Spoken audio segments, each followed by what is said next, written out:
So today we're talking about Luffy's top 10 punches. Yeah. More specifically, it says the top 10 most noteworthy punch pre-time skip, right?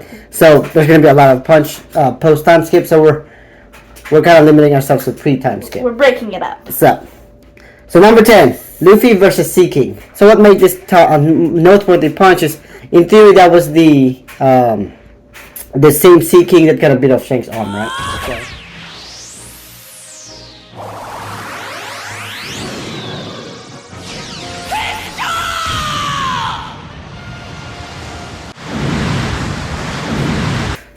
Number 9, Luffy versus Marineford Giant. The reason why this punch is kind of more noteworthy is, I gotta rewatch this episode, but it either before or after this specific punch is when Sengoku announced to the world who Luffy was, right? This is like, hey, this is Luffy, he's the son of the Revolutionary Dragon, he is the brother of Ace, like, so you shouldn't be taking him seriously. It was his introductory punch to announce to the world who he really was.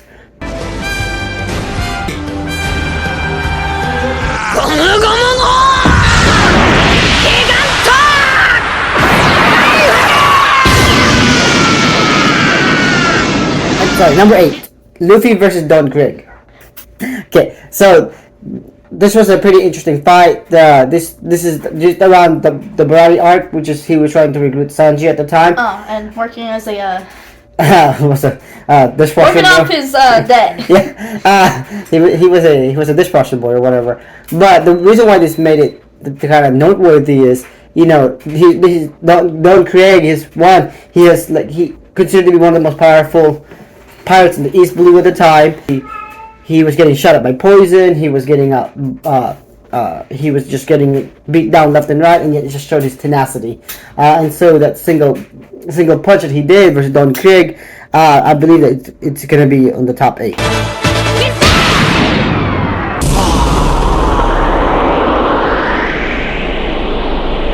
Number 7 is Luffy versus Crocodile. So, start off with this. Crocodile is a warlord. Right, so a warlord is someone the world government deemed to be pretty much a big enough threat to kind of become a deterrent to the other pirates, right? Right. So, Crocodile is a Logia type user, which means his body is able to do whatever. become its own elephant, which is crocodile. It's a sand, right? Right. So at this point, earlier in the show, you know, most Logia users are what's pretty much described as indestructible. You know, again, if you don't have hockey, you're not going to be prepared to fight them, right? So at this time, Luffy had to get creative, right? So Luffy was using his own blood to fight Crocodile. Yeah, because you know he's been fighting Crocodile for quite a bit. He's been beat up, so right now he's like bleeding everywhere. And like you said, he kind of has.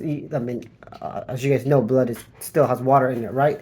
So he was still able to use his blood to able to kind of combat Crocodile at the very end, and that's what led up to this punch.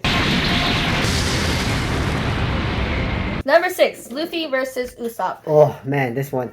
When we think of noteworthy punches, we don't think of satisfying, or we always think of satisfying. Yeah, we think of like satisfying, you know, good guy versus bad guy kind of deal, right? Right. With this one, it's not necessarily satisfying, but it's sad, and and that's why we titled this noteworthy, like not satisfying punch is most noteworthy punch. And we almost missed it. Yeah, it's biggest reason is this one sets the tone of One Piece, right? It's no longer a piracy game, right? They decided, hey, this piracy deal, it's the real deal. So what happened is Luffy has an opinion. Usopp didn't agree, obviously. You know, they both have an opinion, and then that set the scene for Luffy's fighting for respect of he's captain of the crew. I mean, we all know it's gonna be a one-sided fight, and that's why this fight is not satisfying by any mean, but it's definitely noteworthy.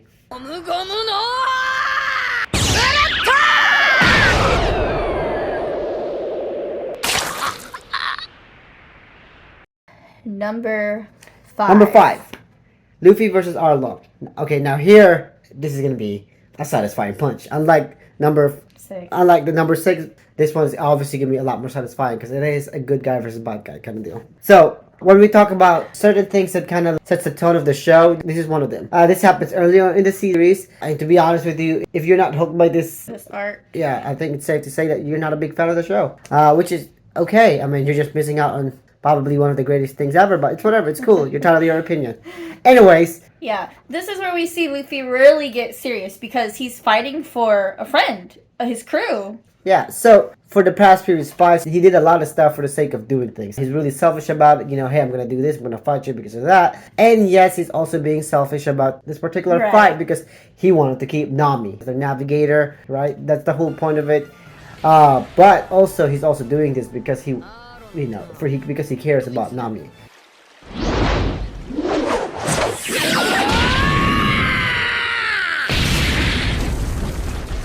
Number 4 was Luffy versus Enel. Enel.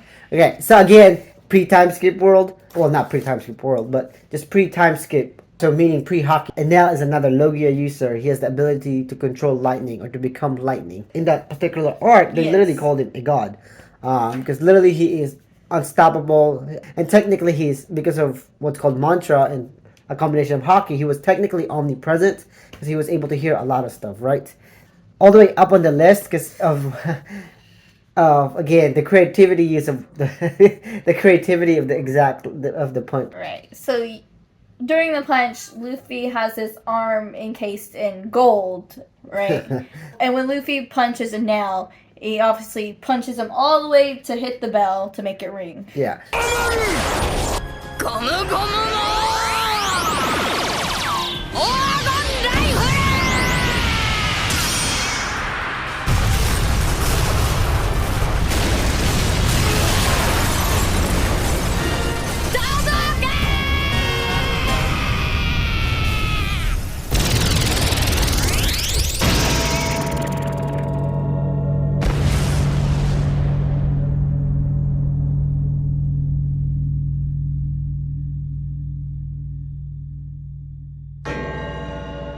Number 3, Luffy versus Bellamy.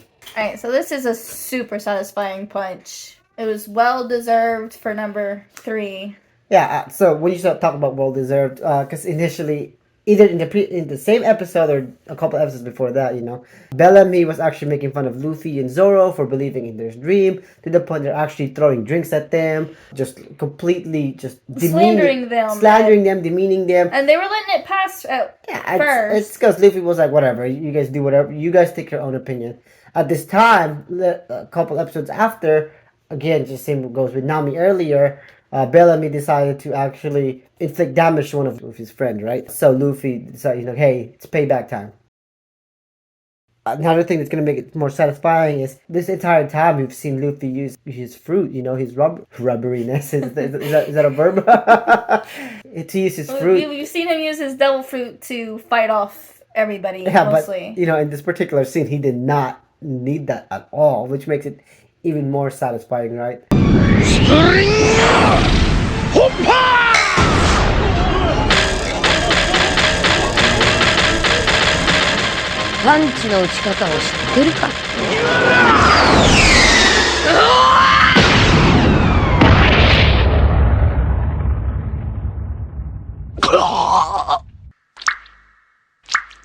Number 2 is Luffy versus Blackbeard.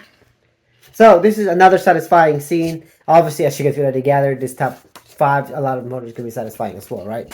But it's also an emotional scene, right?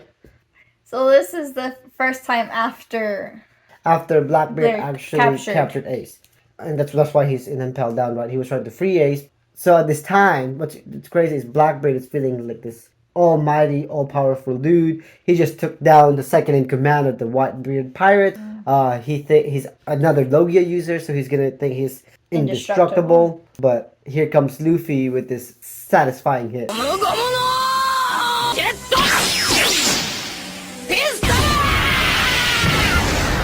Number 1. Luffy versus Celestial Dragons. This is just well deserved. Yeah, and all shocking and.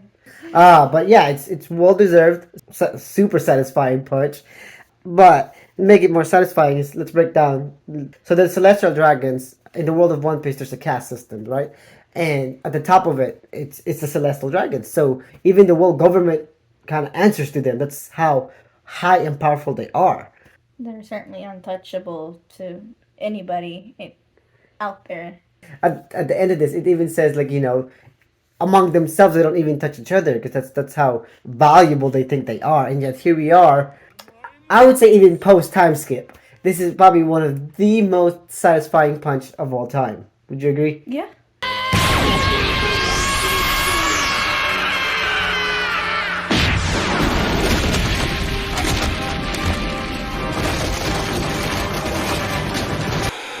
Okay, so that wraps up our list. That wraps up our top 10 list of Luffy's Noteworthy punches time time skip. skip. The title's super long, guys. We had to like remake the title all the time, but you get the gist of this, right? So give us a list of what y'all thought was noteworthy. If you agree with us, tell us. If not, tell us. Yeah, like she said, leave a comment below if you agree, disagree, or if you think we missed a punch. Missed anything? Tell us. That's all we have today. Thanks for watching. Peace out.